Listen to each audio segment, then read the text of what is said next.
하나님은 남자가 아니다. 성중립적 표현에 관하여. 최근 하나님은 남자가 아니다. 종교계까지 파고든 성평등 바람이라는 기사를 읽었다. 작년 7월에 올라온 기사지만 다른 글을 읽다 그 기사를 소개한 글을 읽고 넌 글을 따라가듯 읽게 되었다. 글의 내용을 간략히 요약해보면 다음과 같다. 1. 미국 성공회에서 성공회 기도서에서 성중립적 용어를 사용해 하나님을 표현하도록 하는 개정 논의를 시작했다. 2. 스웨덴 복음주의 루터교에서는 성중립적 표현을 공식적으로 권장하고 있다. 예를 들면 성부, 성자, 성령을 하나님과 성삼위로 바꿨다.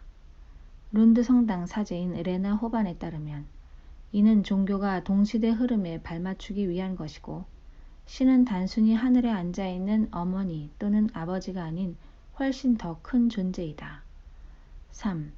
국제성서공회에서는 지난 2005년 이미 성중립 용어를 사용한 성경인 TNIV를 만들었다. 현재는 출판이 중단된 상태다.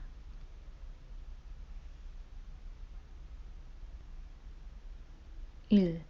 아버지 하나님, 성자 하나님인 이유는? 물론 하나님은 남자가 아니다. 하지만 여성도 아니다. 하나님은 그보다 더 크고 차원 높은 존재다. 하물며 우리도 천국에 가면 시집장가 가지 않는 존재가 된다. 하나님은 말할 것도 없다. 그런데 어째서 하나님께서는 스스로를 아버지라 하시고 그리스도를 아들이라 하실까? 그것이 가장 하나님을 이해하기 쉽게 표현하는 방법이기 때문이다. 하나님은 인생이 아니시나 인간에게 설명할 때는 그 눈높이에 맞춰야 했다. 그래서 인간적인 표현을 사용하셨다.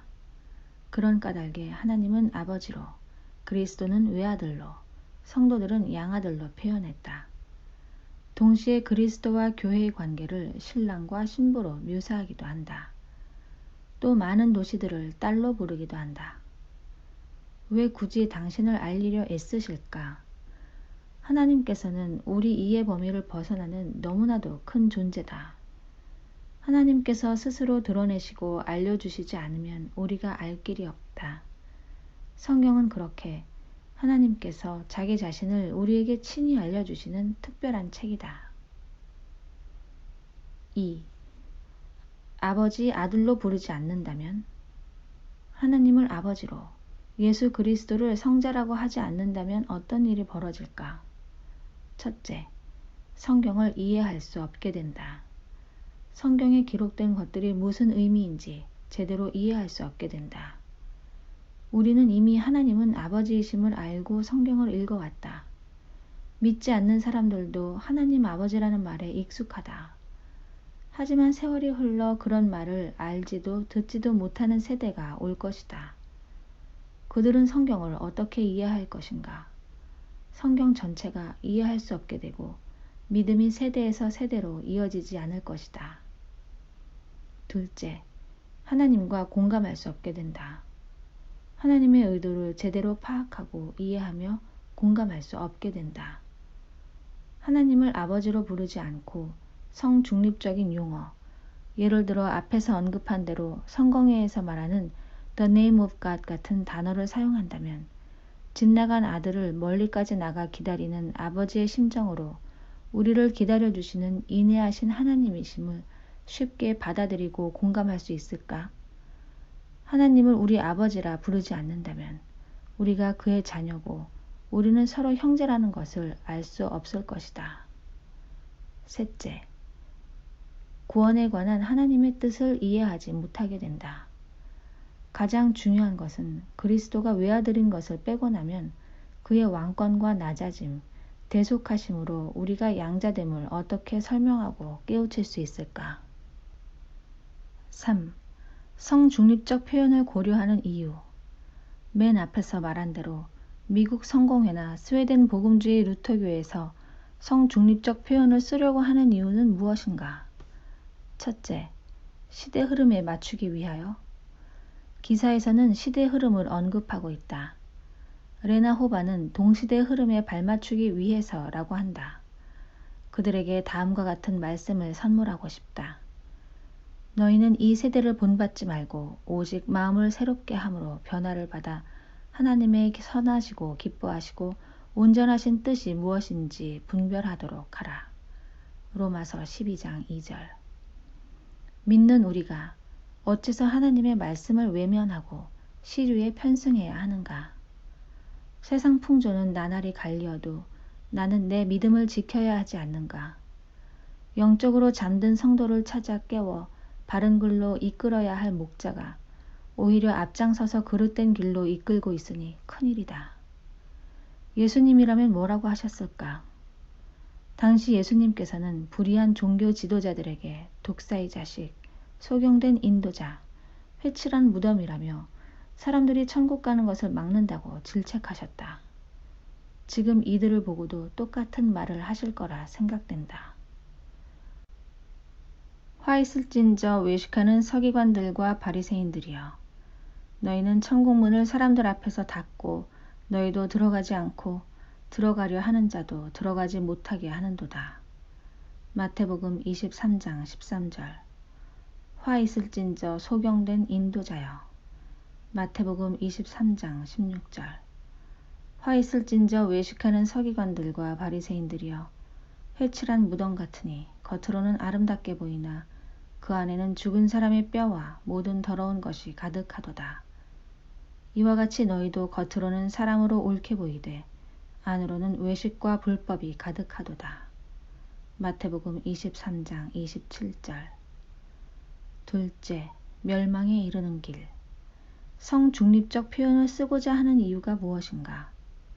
성경을 이해하기 어렵게 되고, 따라서 하나님의 뜻을 깨우치기 어렵게 되고, 더 나아가 하나님과 공감할 수 없고 멀어지게 만들며 구원의 뜻마저 알 수 없게 만들어 버림에도 불구하고 고집하는 이유가 무엇인가? 그런 표현을 사용함으로써 야기되는 부작용은 도미노처럼 차례로 다음 단계를 촉발해 결국은 멸망에 이를 것이다. 하나님께서는 모든 인간을 구원에 이르기 원하신다. 왜 하나님과 반대의 길로 가고자 하는가? 하나님은 모든 사람이 구원을 받으며 진리를 아는 데 이르기를 원하시느니라. 디모데전서 2장 4절. 4. 우리의 씨름은 혈과 육이 아니요. 목자와 성도의 뒤에서 생각과 판단의 기준을 하나님에서 세상으로 옮기게 하고 하나님과 반대의 길로 가게 만드는 것은 무엇인가? 그 뒤에 숨어 있는 것은 무엇인가? 우리는 누구와 싸워야 하는가?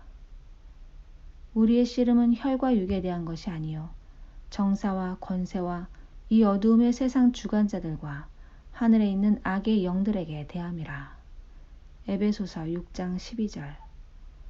우리 구원을 위해 역사하시는 주님은 어제나 오늘이나 영원토록 동일하시다. 그런 하나님의 역사를 방해하는 사람과 싸울 것이 아니다. 그 배후에 있는 영적 세력과 싸워 이겨야 한다. 우리는 비록 약하나 하나님은 강하시다. 5. 바꿔서는 안 되는 이유. 하나님은 곧 말씀이고 빛이시다. 그리고 생명이다. 말씀을 바꾸는 것은 하나님을 바꾸는 행위다. 하나님께서는 말씀으로 천지를 창조하셨다. 태초에 말씀이 계시니라. 이 말씀이 하나님과 함께 계셨으니 이 말씀은 곧 하나님이시니라.